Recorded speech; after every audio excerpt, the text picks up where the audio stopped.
Hey there, Brian Ketchum here, and I want to talk to you today about something that I think is missing in a lot of fitness pros marketing. It's missing in a lot of business owners marketing. I just delivered a presentation at the High Performance Business Summit, and this was for our mastermind members. Yvonne Bethel, the chairman of that program, he runs everything, does all the coaching in that mastermind program with a couple of his co-coaches, Julie Hatfield and Perla Phillips. We've got four groups together that are at the highest level in our program. These are some serious high performers, and I delivered a presentation to help them out on the missing pieces of their sales pipeline. And this is a part that's missing in the marketing for a lot of people, and it's the follow up, right? It's this idea that leads, if they're not ready to buy right now, are tire kickers, bad leads. They aren't ready, they can't afford it, right? They're not bad leads. Too many people take that perception. They're actually just not ready to buy, and they need a little nurturing. So as you start out with marketing, a lot of times you get the gimme leads, right? That's what I call them, the gimme leads. Gimme leads are leads that come from referrals, word of mouth. They might search you out on the internet or find you somewhere on your webpage, and they apply for a success session. They call you and say, hey, I'm ready to go. So these are those pre-sold leads. Like, they're ready to make a decision. They're ready to jump on board. Not too tough to sell, right? And that's easy once you get started. But as you get better at marketing, as you expand your marketing reach, you start to get more and more leads. Some of them aren't ready to buy. Some of them need a little bit of a nurture. Some need a little bit of a follow-up. And that's kind of the missing piece of the puzzle. And oftentimes you try to automate the follow-up process. So you send a couple emails, right? And if they don't answer the emails, then they're a bad lead. They just aren't paying attention. They're a tire kicker. That's not always true. So let me give you an example of this in my life recently. So you probably can't see the boxes that are behind me. My office is an absolute disaster right now. My wife and I, we just bought a house. We're moving in a couple of days. We're moving houses. And we're moving to a different city. So with that, I don't want to deal with all the moving stuff. So I'm looking up movers and trying to get some quotes and learn about some of the moving companies in our town to see if they can move us. And even in the new town we're moving to, see if they can come down here and move us, which is cheaper. So I am doing my research online, trying to look at what to look for, right? I feel like I'm a pretty good consumer. So I'm going to do my research. I'm going to look at what companies are available. I'm going to read some reviews, and then I'm going to try to make my decision from that. And so with most of these companies, you just apply an online form, right? You can see what they do. I mean, it's pretty basic, but the pricing, it's all over the place. So let's fill out an online form. That gives you a quote that you get back, or requests a quote, right? So I think I have 5 or 6 of these that I filled out on the online forms. And so most of them, some of them didn't even get back to me. I never even heard from them again. And on these online forms, I mean, I filled out a lot of details, where I was at, how big the house was, phone number, everything. So they had everything that they needed to contact me. Probably 1 or 2 didn't even contact me back. I didn't get an email, didn't get a response. The other couple, I got an automated response form, like a really generic quote that was a lowball quote. No personalization to it at all. They just kind of took the information that I'd had in form, and then what they did is just said, hey, this is about how much it's going to cost, right? But there was one company. One company emailed me pretty quickly after it was nearly immediate after I filled out the form. And it was a personal email. It was not an automated response. I could tell by the way it was written. Now, I write a lot of automated emails, and so I can see the difference most of the time. But then the thing was, the owner called me, and he called me immediately after that email. And what he did was said, hey, the best way that I can help you out is if I schedule a time to come do an evaluation of your home.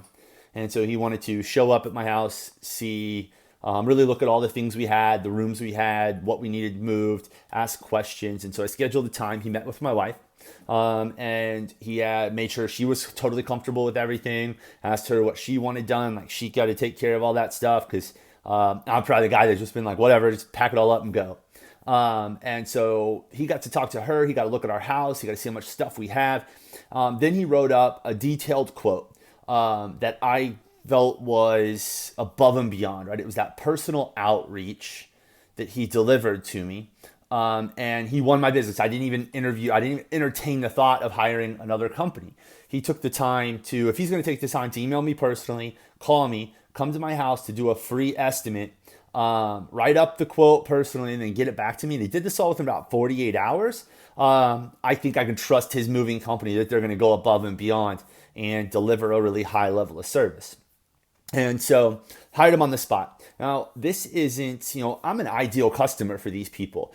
They don't know that right out of the gates, but, I'm a busy guy, so I value somebody else doing things for me. I do not want to deal with the packing or the moving stuff. So I just really want somebody else to do that for me. And I also have some disposable income to be able to afford to pay them to do that. And so I'll pay for that convenience. None of the ones that didn't contact me, none of the companies that didn't contact me personally could ever figure that part out. They may never know that.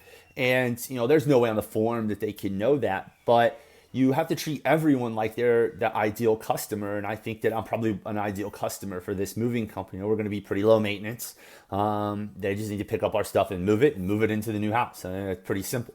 And so the point of this story is they went above and beyond.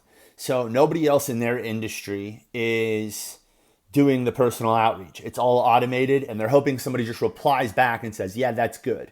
And in a little bit more research, what I found was those automated responses, most of the time, they're off by as much as like 20 or 30% from the actual amount that you pay. So they quote you low at the bare minimum. Then when you end up having to pay, it's 20, 30% more. And so because it's hard to really evaluate how much time it's going to take and all of that goes into this, and that's what they charge by the hour. And so the company that took the time did that. Their quote was 20 or 30% higher. I didn't even look. I just paid it. I said, I'm ready to go. Let's do this. And so with that, they got a pretty good chunk of change. Like, it's a high value deal with me, but they did the things nobody else was willing to do. They added more value to the experience than their competitors were. So what can you do in your follow-up? How can you stand out from the crowd? What can you do to win over those deals with your ideal client that you're not doing right now? And this is a big thing in the fitness industry, because just calling right now, that may not be enough. Your competitors might be calling. They might be offering a free consult. They might be offering a free trial. So what can you do to elevate the experience in your follow-up process? What can you do to make the customer feel more comfortable, to make them feel understood? Like this business owner of the moving company made me feel like I'm understood. He understands what I'm going through. He made my wife feel very comfortable with the whole process. She didn't love the idea of having like a bunch of movers in the house. That's kind of weird to have strangers touching all your personal stuff and moving it around. So he made her feel comfortable. He went above and beyond. What can you do with that? Because what I'm paying for this moving service, the equivalent value for them, I know it's a one-time expense with them, but I'd refer out to any of my friends, absolutely, that were moving or needed a service. I'd refer out to them. I've talked about it a lot of times.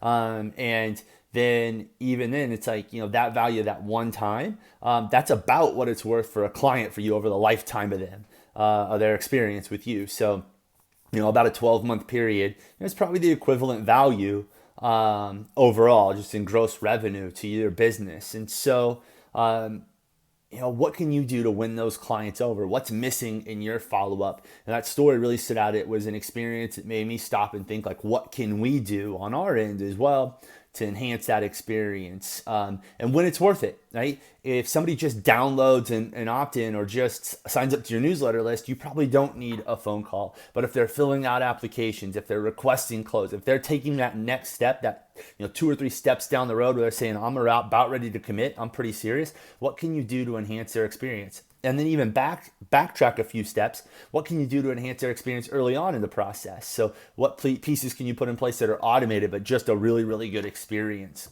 for them? So I know we're thinking about putting those things in. I want to teach it to you because I think it's valuable. When we learn lessons, I want to teach them to you and teach you these lessons as well. But that's what's missing. The follow-up is missing in your marketing. Get it in play right now. I'd love to hear the stories about what you had to plan. Leave them in the comments below. And I'll be back soon with another video or another article for you. Remember to make today your best. Again, it's Ryan Ketchum from Fitness Revolution. Have a great day.